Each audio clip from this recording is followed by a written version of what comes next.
क्या दूसरे सरदार पटेल बनेंगे प्रियंक खड़गे, कर्नाटक के नए नए गृह मंत्री? जिस तरह से उन्होंने दो दो हाथ किए हैं आरएसएस से और आरएसएस के प्रमुख मोहन भागवत से जवाब मांगा है कि मोहन भागवत जी, प्लीज इन तमाम सवालों का जवाब दीजिए कि आपने रजिस्ट्रेशन क्यों नहीं कराया, आपकी आय व्यय कितनी है, आपके पास कितने लोग हैं।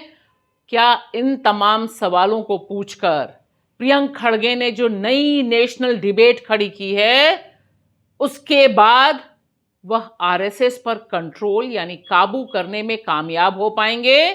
कम से कम जिस तरह से तिल मिलाकर आरएसएस प्रमुख मोहन भागवत ने इसका जवाब दिया, वह जवाब किसी आधार पर टिकता नहीं है और इसने एक नई डिबेट पैदा की है कि आरएसएस यानी राष्ट्रीय स्वयंसेवक संघ जो अपने 100 साल पूरे मना रहा है, भव्य दिव्य आयोजन देश भर में और विदेश में हो रहे हैं, आखिर उसका इनकम का सोर्स क्या है? आखिर वह रजिस्टर्ड ऑर्गेनाइजेशन क्यों नहीं है? वह ऑर्गेनाइजेशन जिसके बारे में देश के प्रधानमंत्री नरेंद्र मोदी लाल किले से कहते हैं कि वह दुनिया का सबसे बड़ा एनजीओ है, तब वह बाकी नियम कायदे कानून क्यों नहीं फॉलो करता है? क्या आरएसएस देश के कानून से ऊपर है? क्या आरएसएस पर देश का कानून लागू नहीं होता? और क्या आरएसएस का यह कहना कि वह क्योंकि सरकार से पैसा नहीं लेता इसलिए उसे रजिस्ट्रेशन करने यानी पंजीकरण करने या फिर आयकर भरने, आयकर के डिटेल देने की जरूरत नहीं है, यह बात किसी को भी हजम नहीं होती। क्योंकि देश भर में अनगिनत ऐसी संस्थाएं हैं जो सरकार से पैसा नहीं लेती हैं, लेकिन सबको रजिस्ट्रेशन कराना होता है। सीधा सा सवाल है कि आखिर आरएसएस रजिस्ट्रेशन कराने से क्यों डरती है?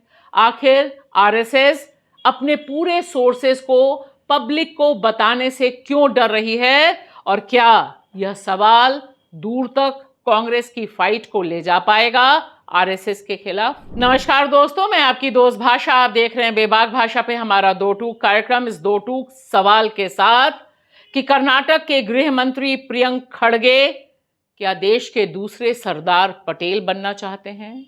क्या जो सवाल उन्होंने उठाए हैं, जो ओपन लेटर लिखा है मोहन भागवत जी को, आरएसएस प्रमुख को, और जो सवाल उठाकर उन्होंने आरएसएस को घेरने की कोशिश की है, इसके जरिए वह सरदार पटेल की विरासत को आगे बढ़ाने का काम कर रहे हैं या फिर वह काबू कर पाने में या जवाब लेने में सफल भी हो पाएंगे या नहीं, यह बड़े सवाल पूछे जा रहे हैं। लेकिन फिलहाल इस समय देश की पॉलिटिक्स आरएसएस बनाम प्रियंक खड़गे की डिबेट में बहुत दिलचस्प ढंग से गर्म होती दिखाई दे रही है। आरएसएस यानी राष्ट्रीय स्वयंसेवक संघ 100 साल पहले बना और इस समय देश की राजधानी दिल्ली में इसका भव्य दिव्य दफ्तर है। बताया जाता है कि यह दफ्तर 150 करोड़ रुपए की लागत से ज्यादा में बनाया गया है। 7.5 एकड़ में यह दफ्तर बना है। 13 मंजिल की 3 टावर्स हैं, 300 कमरे हैं इसमें। लेकिन अगर कैरवैन मैगजीन की पिछले साल जुलाई में आई इस स्टोरी को आप देखिए तो उससे पता चलता है कि आरएसएस डज नॉट एग्जिस्ट, यानी आरएसएस कहीं भी सरकारी कागजों में मौजूद नहीं है। सवाल यहां जो प्रियंक खड़गे ने पूछा है वो बहुत इंपॉर्टेंट है। अपने लेटर में उन्होंने डिटेल में डिस्क्रिप्शन दिया है कि दरअसल कर्नाटक में ही किस तरह से आरएसएस की हजारों शाखाएं रोज लगती हैं, किस तरह से मासिक बैठकें होती हैं, किस तरह से मार्च पास्ट होता है जिसमें लाखों के करीब ड्रेस पहने लोग मार्च पास्ट करते हैं। दफ्तर हैं आरएसएस के, स्कूल्स हैं आरएसएस के, हम सब जानते हैं।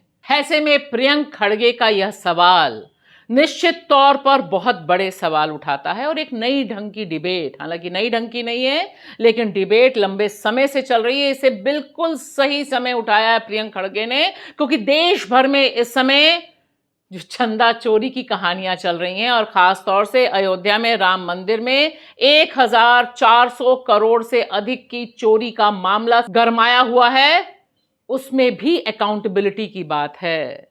लेकिन यहां पर यह सवाल उठाकर दरअसल एक कमजोर नब्ज को छूने की कोशिश प्रियंक खड़गे ने की है, और यहां पर हम इसीलिए सवाल उठा रहे हैं जिसका जवाब देते हुए खुद आरएसएस प्रमुख मोहन भागवत ने यह बात स्वीकारी कि देश में 2 बार उन्हें बैन किया गया।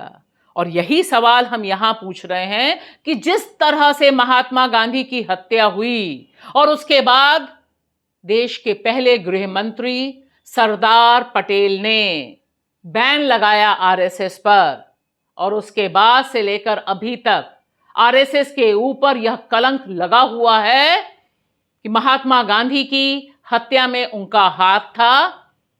वही सवाल इस समय प्रियंक खड़गे उनके जवाब में दिल्ली में पहुंचकर प्रेस कॉन्फ्रेंस में देते हैं।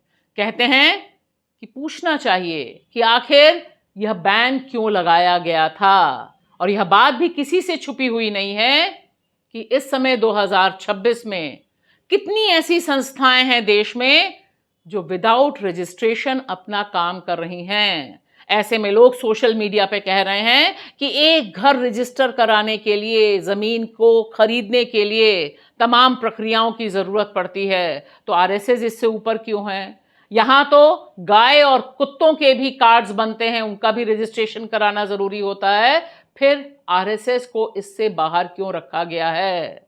कपिल सिब्बल बिल्कुल सही सवाल उठाते हैं, क्योंकि यहां पर वह जवाब देते हैं मोहन भागवत के इस स्टेटमेंट का कि हिंदू धर्म को रजिस्ट्रेशन की जरूरत नहीं है। इसका बहुत तीखा जवाब देते हुए कपिल सिब्बल ने कहा है, हिंदू धर्म 4000 साल पुराना है और हिंदू धर्म का ठेका या ओनरशिप राष्ट्रीय स्वयंसेवक संघ के पास नहीं है। और इस समय जब आरएसएस और भारतीय जनता पार्टी बीजेपी का नाभी नाल का रिश्ता पूरा खुलकर सामने आ गया है, तब लोग सवाल उठा रहे हैं कि सिर्फ एक सांस्कृतिक संगठन होने का दावा कितना सही है आरएसएस का। बेबाक भाषा में भी हमारा साफ मानना है कि आरएसएस को इस देश के कॉन्स्टिट्यूशन के तहत ही गवर्न चलना चाहिए। कोई भी आइडेंटिटी, कोई भी पहचान, कोई भी संस्था देश के संविधान से ऊपर नहीं होनी चाहिए, और यहां पर इतनी दिक्कत भी नहीं होनी चाहिए आरएसएस को, क्योंकि आरएसएस की जो विदेश में तमाम संस्थाएं हैं, जो तमाम उसके विंग्स हैं, वे सब उन देशों में उन देशों के कानून के हिसाब से रजिस्टर्ड हैं।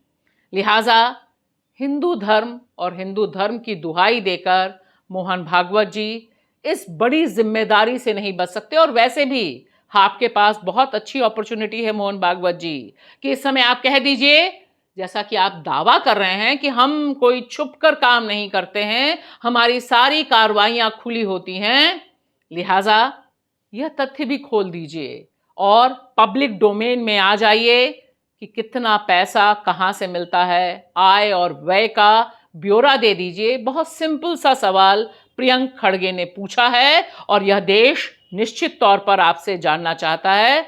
जवाब दीजिए, हिंदू धर्म की आड़ में छुपने की कोशिश मत कीजिए।